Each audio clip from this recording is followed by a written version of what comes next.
عليكم ورحمة الله وبركاته. بالله من الشيطان الرجيم. بسم الله الرحمن الرحيم.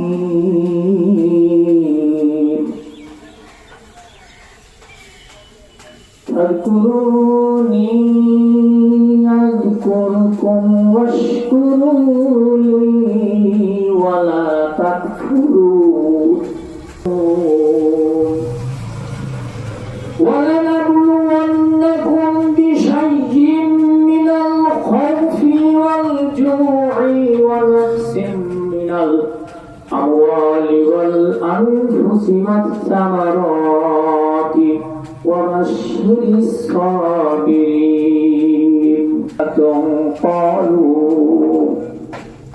قالوا إنا لله وإنا জানা না জানা, এই জানা না জানার ভিতরে সংঘর্ষ। তারাই অপরাধী যারা জানে অথচ মেনে চলে। জেনে শুনে যারা অপরাধ করে তাদের অপরাধ আল্লাহর কাছে সবচেয়ে বেশি।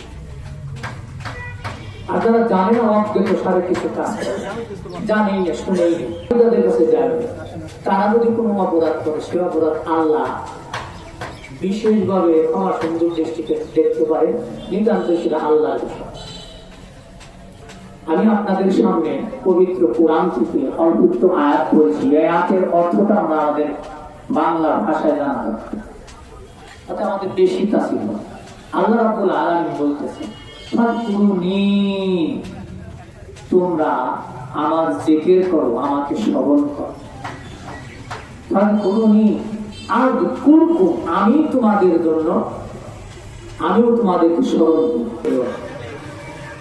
ইয়া আইয়ুহাল্লাযীনা আমানু ইসতাঈনু বিস-সাবরি ওয়াস-সালাহ, বিপদ আপদ যখন তোমাদের কাছে আসে তোমরা কি করো? স্মরণ ও সংযোগের মধ্যে আমাকে স্মরণ করতে থাকো। ইয়া আইয়ুহাল্লাযীনা আমানু ইসতাঈনু বিস-সাবরি ওয়াস-সালাহ ইন্নাল্লাহা মা'আস-সাবিরিন, তোমরা ধৈর্য ধারণ করো, ধৈর্যশীলদের সাথে আমি আল্লাহ হয়ে যাই। বলেন সুবহানাল্লাহ। অনেক বিপদ আছে, তিনি রাতের চেয়ে অন্ধকার, চোখে দেখেন না, বুঝেন না। আল্লাহ পবিত্র কোরআনকে আপনি বিশ্বাস করেন, আমি আপনি বিশ্বাস করি। নিশ্চয় নিশ্চয় এই ধৈর্য ধারণ যদি করি অচিরেই দেখবেন আস্তে আস্তে আপনার সমস্ত কিছু দূর হয়ে যাবে। বলেন আমি রোগ জড়া দিয়ে তোমাদের কাম করব। এবার আল্লাহ বলেন এদের চারটা বিষয় এখানে বলা হয়। এই চারটা বিষয়ে পরীক্ষা করার পরেও যারা উত্তীর্ণ হবেন, ধৈর্যের সাথে মোকাবেলা করবে, তাদের জন্য আল্লাহ যখন বিপদ আসে তাহলে কি করেন আপনারা? ধৈর্যের সাথে মোকাবেলা করেন, অর্থাৎ ধৈর্য ধারণ করেন। ইন্নাল্লাহা মা'আস-সাবিরিন, আল্লাহ ধৈর্যশীলদের সাথী হয়ে যান। আর নবীকে বলতেছেন অবশ্যই সাবিরিন, ওই সমস্ত ধৈর্যশীল লোকদেরকে তুমি ঘোষণা দাও, জানায়া দাও, বুঝায়া দাও, ইযা আসাবাতুম মুসিবা, তাদের সামনে যখন বিপদ আপদ আসে ক্বালু, তারা বলে তারা বলে ইন্না লিল্লাহি ওয়া ইন্না, যেই ব্যক্তি আমার রওজা বা আমার যেটাকে আমরা মাজার বলি, মাজার তো আমরা শব্দ, মাজারটা একটা ভাইরাল শব্দ রয়েছে। আসলে মাজার বলি আমরা, এটা হলো ফার্সি শব্দ। আরবি শব্দ হলো কি? আপনি সেটা কবর। আবার এটা আমরা ইংরেজিতে বাড়ি। এই যে শব্দ, এই শব্দগুলো এক এক দেশে এক এক ধরনের ব্যবহার, এই জন্য অনেক সময় আমরা এই শব্দগুলো বুঝি না। মাজার শব্দটা এখানে অনেকেই মাজার মানে সেখানে ভক্তিজন লাগলো, মাজার মানে সেখানে এই করুন, এই যে কিছু কিছু ব্যাপার অনেকের ভিতরে ঢুকেছে। এই জন্যই কিন্তু মাজার শব্দটাকে অনেকে ভালো দিয়ে জানো। এটা যদি কবর করি তাই ভালো জানবো, বিকল্প শব্দ বলি তাই ভালো করে জানবো। এই জন্য আমাদের শব্দেরও আমাদের জ্ঞান গরিমা কম আছে। অর্থাৎ কি, আমরা কেউ আছে 1 ক্লাসের ছাত্র, কেউ আছে একেবারে পিএইচডি ডিগ্রি সম্পন্ন। পৃথিবীতে মানুষ আছে যারা যেভাবে বুঝে তাদেরকে সেইভাবে শিক্ষা দেওয়া উচিত। আর না হলে বাইরে বাবারে আরো অনেক আলোচনা আছে, এটা আলোচনা আরো করা যাবে।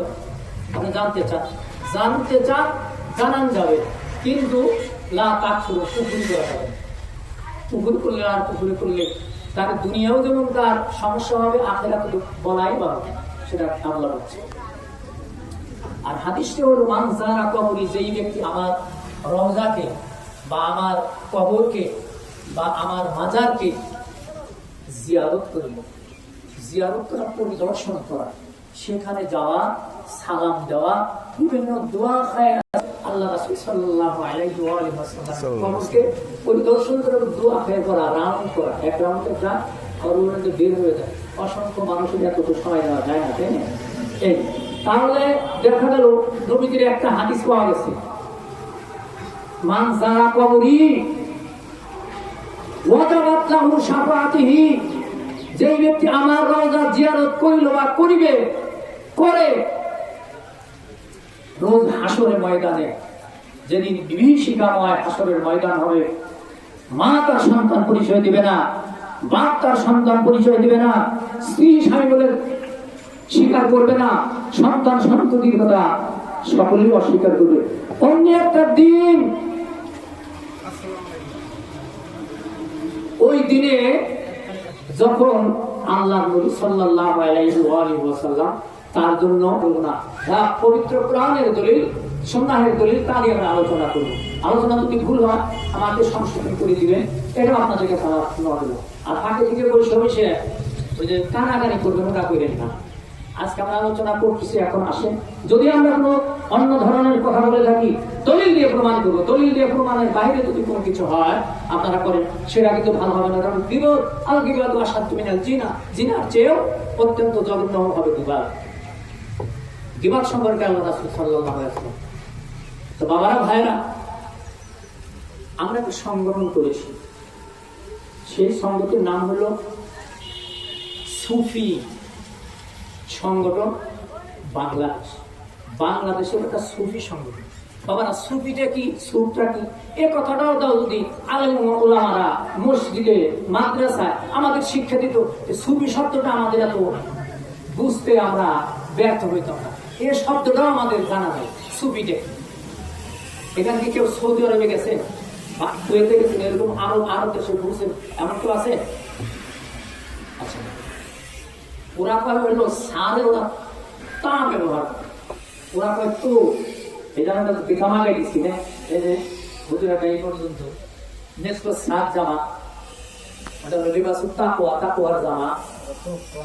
এই তো আপনি আগে বলেন না কেন, দায়িত্ব কি আজ গেছিলেন কিনা, এটা বলে তো। শব্দটা হলো সুপ, সুপ, কিন্তু সানা করে তা ব্যবহার করে।